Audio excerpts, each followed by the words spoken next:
Everybody hates the new iPhone 16e, right? Well, I'm not here to only tell you guys that I actually love it, but I'm going to be buying it pretty soon. Here's why. Just a few days ago, Apple released the new iPhone 16e, and it's come with a lot of backlash. A lot of people saying that for the price, just get an iPhone 14, or people saying that it's just a useless model and shouldn't be in the lineup. I'm here to tell you guys that I completely disagree with everything I've heard, and I'm here to give my take on it. The first point I keep hearing is that it's too expensive for an SE model.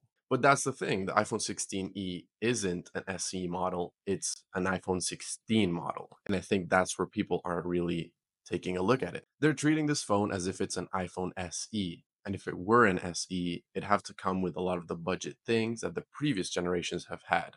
But with this phone, what Apple's doing is they're giving us a fresh new iPhone 16 model just at a lower price. And that's where I think people are really misinterpreting what the new iPhone 16e is. In terms of a direct comparison with the previous SE model, the newest one that came out in 2022, we can see how the iPhone 16e actually blows it out of the park in pretty much every category. Now, this is where some people actually do have merit and where what they're saying actually makes sense. If we start with price, we can see how the iPhone 16e got announced at $599. The iPhone SE third generation was $429 starting, but for the 128 model was $479, which means there's a roughly $120 difference. Now, for most people and for what you're gonna get, $120 isn't that much. I understand for the people that are completely looking for a budget iPhone and really just need something in the $400 range, sadly, the 16e isn't gonna be for you. But if you're in the category of people that really wouldn't mind spending the extra 120 bucks on a lot of upgrades, then I think the 16e could be for you. Comparing it to the SE3 side by side, we can see how the iPhone 16e has a 6.1-inch display. Now that's pretty standard. It's what we're used to. But the previous SE models were all coming in at 4.7 inches, which is a very outdated model and something that hasn't been used since the iPhone 8,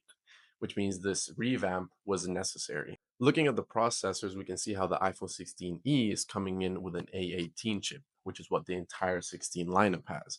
Meanwhile, the iPhone SE3 is stuck back with an A15 chip, which again is something we haven't seen since the iPhone 13. Now, in terms of RAM, the iPhone 16e doubles it. The iPhone 16 has 8 gigs, while the iPhone SE3 has 4. And for the extra 120 you're paying, you also get Face ID, which nowadays is so standard, it's crazy to think about a phone that doesn't have. And obviously, I don't have to mention that the iPhone 16e has Apple Intelligence, which the iPhone SE just doesn't, and honestly, I don't think would ever get. Something else I've been hearing a lot is people just saying, for the price, just get a 14. And again, I highly disagree. I don't think the 14 pairs at all in any way with what the 16 is. And I don't even think they compete in any way. This comparison can be a little more straightforward since they're both starting at $599 for the 128 gig model. In a lot of the comparisons, they're pretty much the same, which begs the question, what's actually different then? Or why do you like the 16e so much more? The 16e pretty much has everything the 14 has, but it also has a much better chip.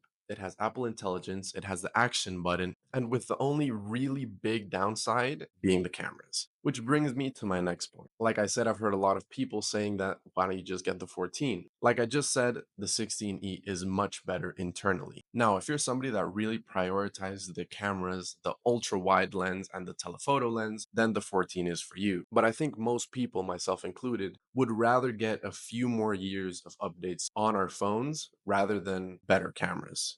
But that might just be me. Since Apple released this phone, there's been a lot of mix up on where it actually lands in the Apple lineup. So who is it actually for? Well, I believe the phone is for people like me. People not wanting to spend $1,200 on a brand new iPhone with storage that they're not going to use, cameras that they're not going to use, and internals that are just too powerful for any type of usage that I could give it. I think it's also for people who prioritize longevity on their phones rather than the picture taking ability. Like I said, the internals on the iPhone 16e are amazing.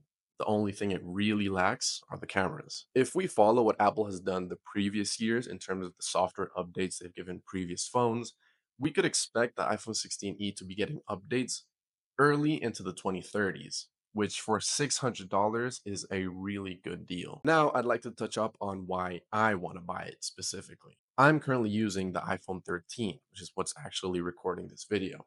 And I honestly don't know how, but the battery health has gotten so low that it's down to 70%. And from what we've seen from the iPhone 16e is that its battery is going to be one of the best on the market. So in that category, the Switch makes complete sense. And I previously compared it to the iPhone 14. And like I said, the iPhone 16e completely blows it out of the water. And I'm not a person that really prioritizes the cameras or taking pictures. I prefer having Apple Intelligence, the action button, USB-C charging, the new cellular chip that's going to be in it, as well as a phone that can really last me a lot longer. For those reasons and many more, I completely believe that the iPhone 16e is a model that should stay. If you're watching this and expecting a pro level phone for $600, then you're wrong. I think the 16e is a model that is really going to be perfect for a lot of people. And I don't think it's fair to compare it to models like the SEs or like the iPhone 14. I think it's in a complete different market of its own. So I pretty much just ask all the people that wrote this phone off and said that it shouldn't even have a spot in the lineup or that we're telling people to just buy a 14 to really think about what they're saying. Because in my opinion, it's better than all of them combined and it should really be here to stay.